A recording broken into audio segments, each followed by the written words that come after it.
Is that a little toy submarine on your arm? How cute. You know this is a real warship, right, sweetie? The question, thick with condescending amusement, sliced through the tense quiet of the destroyer's combat information center. The junior officers and enlisted ratings surrounding the tactical action officer's station exchanged smirks, a ripple of shared disdain. But the woman at the auxiliary console didn't flinch. She didn't look up. Her name was Anya Sharma, a chief warrant officer attached for the exercise, and her silence was a fortress. She continued her methodical diagnostic on a datapad, her posture a study in disciplined stillness, her focus absolute. The insult, designed to provoke and diminish, slid off her like water off steel. But across the dimly lit CIC, a man standing in the shadows, a SEAL commander whose presence commanded a gravity all its own, saw something else entirely. He didn't see a toy. He saw a symbol. He didn't see a woman to be mocked. He saw a professional whose quiet confidence was more telling than any shouted boast. He recognized the specific design, the subtle star above the dark shape, and he knew the assumptions being made on his bridge were about to become a deeply embarrassing lesson. If you believe true professionals prove their worth with action, not words, type competence below. Lieutenant Commander Price, the ship's TEO, preened in the perceived success of his little power play. He was a man whose authority was derived from the rank on his collar, not the experience in his soul. He saw a small, unassuming woman in a plain flight suit, looking far too young to be a chief warrant officer, and his mind, clouded by ego and prejudice, filled in the blanks with his own ignorant narrative. To him, she was an outsider, a temporary fixture from some obscure aviation support unit, here to observe and stay out of the way. The USS Vigilance, a state-of-the-art Arleigh Burke-class destroyer, was his domain, and its crew followed his lead. They treated her with a polite but firm exclusion, the kind reserved for guests who have overstayed their welcome before they've even unpacked. Her silence was misread as timidity, her methodical nature as uncertainty. Price continued, his voice dripping with sarcasm. Don't worry, we'll keep the big scary noises to a minimum for you. Wouldn't want you to get frightened. He gestured expansively at the glowing tactical displays. A king showing off a castle to someone he believed was a peasant. Sharma simply tapped a final confirmation on her screen, the soft click of the key the only response she offered. The diagnostic was complete. The system was ready, and her calm remained an unnerving, profound mystery. The transition was instantaneous. One moment, it was a controlled wargame. The next, it was a symphony of chaos. A simulated Red Force unleashed a multi-vector attack that was brutally efficient and designed to shatter command and control. Alarms blared. On the main screen, hostile missile tracks bloomed like deadly flowers. Subsurface contacts appeared where none should be. Then, a critical blow, a simulated electronic warfare attack fried the console of the ship's primary drone operator, who slumped in his chair, a designated casualty. We've lost control of the Scan Eagle, a rating shouted. Subsurface contact is closing. Torpedo solution in 60 seconds. Price, suddenly stripped of his smug superiority, was a step behind the unfolding disaster. His orders were loud but lacked precision, a man shouting at a fire instead of aiming the hose. In the midst of this escalating panic, Sharma moved. She didn't ask for permission. She didn't announce her intent. She simply rose from her stool, her motion fluid and economical, and plugged her personal datapad into the now vacant auxiliary port. Her fingers didn't just type. They danced across the interface, a blur of practiced, rhythmic efficiency that spoke of thousands of hours of ingrained muscle memory. Her expression never changed. The storm raged on the screens around her, but in her eyes, there was only a deep and abiding calm. Price saw her act and was about to bark a furious reprimand, to demand who she thought she was, but the words died in his throat. What was happening on the tactical plot was impossible. The Scan Eagle drone, which had been tumbling in a deadstick spiral, suddenly stabilized. Its camera reoriented, slewing with unnatural speed and precision toward a new set of coordinates. Simultaneously, a surface drone they had deployed as a decoy broke its pattern and began a complex, evasive maneuver, drawing the attention of two incoming missiles. Then, the most impossible thing of all happened. A third icon flickered to life on the screen, a blue symbol from the deep. It was the UUV, the unmanned underwater vehicle, which had been reported offline and unresponsive hours earlier. It was now active, moving silently beneath the waves. A ghost awakened. Sharma's hands never stopped moving, her eyes darting between her small datapad and the main plot. She wasn't just controlling 3 separate unmanned systems. She was fusing them into a single, cohesive weapon. The UUV painted the enemy submarine with a silent, active ping, feeding the target data directly to the scan eagle high above. The drone, in turn, relayed a perfect firing solution back to the Vigilance's weapon systems. A single icon blinked on Price's console, solution locked.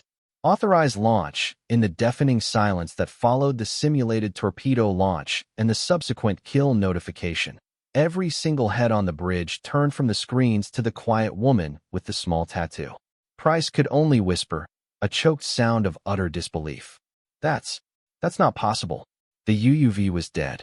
Captain Evans, the SEAL commander, stepped out of the shadows. His movement was deliberate, cutting through the stunned paralysis that had gripped the CIC. He ignored the slack-jawed Lieutenant Commander Price, his eyes fixed only on Sharma. He walked past the command chair and stopped directly in front of her console. The entire crew held their breath, the air thick with anticipation and confusion. Evans didn't raise his voice. He didn't need to. His tone was like stones grinding together, low and authoritative, a sound that demanded absolute attention. He pointed a single, steady finger at the tattoo on Sharma's forearm. Lieutenant Commander Price, he began, the name itself now sounding like an indictment. You were curious about this toy submarine. You see the small, silver star etched just above the hull. He paused, letting the weight of his question settle into the room. Price could only stare, his mind failing to process the scene. Evans let the silence stretch, a tool of correction far more powerful than any reprimand. He had seen assumptions get good men killed, and he would not tolerate it on his watch, in a training exercise or in battle. This was no longer about a war game. It was about the fundamental nature of respect and the lethal danger of ignorance. That star is not a decoration, Evans continued, his gaze sweeping over the faces of the bridge crew, each one a mask of dawning comprehension. It designates the wearer as a Tier 1 operator within the Naval Special Warfare Development Group. Specifically, their unmanned systems cadre. He let the title hang in the air. DevGru. The name itself was a legend. They're called ghosts, he said, his voice dropping to an almost reverent whisper. They don't just pilot drones, they inhabit them. Chief Warrant Officer for Anya Sharma, he stated her full rank and name with formal precision, has over 9,000 combat hours across every unmanned platform in the Navy's inventory, and several that officially do not exist. The maneuver you just witnessed isn't in your playbook because she wrote the playbook. It's a classified protocol known as a Trident Link, and it is far, far above your security clearance. The reveal was a tactical strike, delivered with surgical precision, dismantling Price's arrogance piece by piece. Then, Evans did something that sent a shockwave through the crew. He turned back to Sharma, who was already disconnecting her datapad, her work done. He gestured to the empty TO command chair, the throne from which Price had mocked her. The chair is yours, Chief, Evans said. It was not a request. It was a statement of fact, a transfer of authority based not on rank, but on undeniable, irrefutable competence. The story spread through the USS Vigilance not like wildfire, but like a change in atmospheric pressure. It was a palpable shift in the ship's culture, starting in the CIC and radiating outward. The tale of the ghost on the Vigilance became a piece of shipboard folklore overnight. It was whispered in the mess decks during meals, recounted in hushed, awe-filled tones in the berthing compartments, and debated on secure message boards linking ships across the fleet. The details became mythic. The impossible control of 3 dead systems, the silent rebuke of an arrogant officer, the SEAL commander's ultimate gesture of respect. The Trident Link was no longer a classified protocol but a legendary feat, a benchmark of operational genius. Anya Sharma's name became synonymous with a new kind of power, not the loud, declarative power of rank, but the quiet, devastating power of pure ability. The tattoo on her arm, once an object of ignorant mockery, was transformed into a revered symbol.